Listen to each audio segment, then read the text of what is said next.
എടി ഞാൻ പോവുകയാണേ. ആ നിങ്ങൾ വരുമ്പോ മീൻ വാങ്ങണേ. ആ വാങ്ങാം. പൈസ കുറവുണ്ടല്ലോ. എടി നീ എന്റെ പൈസ എടുത്തിനോ? ആ 500 എടുത്തേക്ക്. എന്തായിനോ? എനിക്ക് എന്റേതായ കുറച്ച് ആവശ്യങ്ങളൊക്കെ ഉണ്ട്. മീഷോന്ന് എനിക്ക് ഡ്രസ്സ് വാങ്ങാനുണ്ട്, ഫ്ലിപ്കാർട്ടിൽ നിന്ന് ഒരു ചെരുപ്പു, ആമസോണിൽ ഞാൻ കുറച്ച് സാധനങ്ങളൊക്കെ കണ്ടു വെച്ചിക്ക്. ഇതൊക്കെ വാങ്ങാനാ. എനിക്കൊരു ജോലി ഉണ്ടെങ്കിൽ ഈ കുൽസാരാ നിങ്ങൾക്ക് മനസ്സിലാവുക. എനിക്കിപ്പം ജോലി ഇല്ലാത്ത സ്ഥിതിക്ക് എന്നോട് ചോദിച്ചൂടെ? ഞാൻ തരൂലേ പൈസ? എന്ത്? ഞാൻ നിങ്ങളോട് പൈസ കിരക്കാനോ? ഞാൻ നല്ല തറവാട് പറഞ്ഞതാ, അത് നിങ്ങൾക്ക് അറിയാവോ? ഇത് പൈസ ഇറക്കലല്ലോ, ചോദിച്ച് വാങ്ങലല്ലേ. അതല്ലേ അതിന്റെ ഒരു അഭിമാനോ? ആർക്ക് അഭിമാനോ?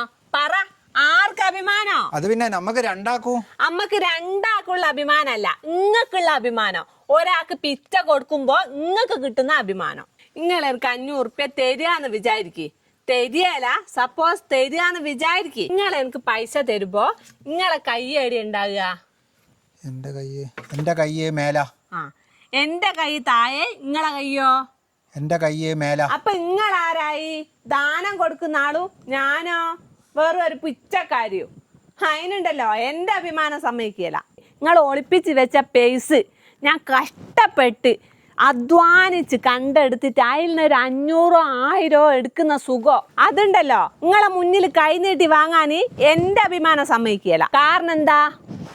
കാരണം ഞാൻ തറവാട്ട് പറഞ്ഞതാ. Mind it.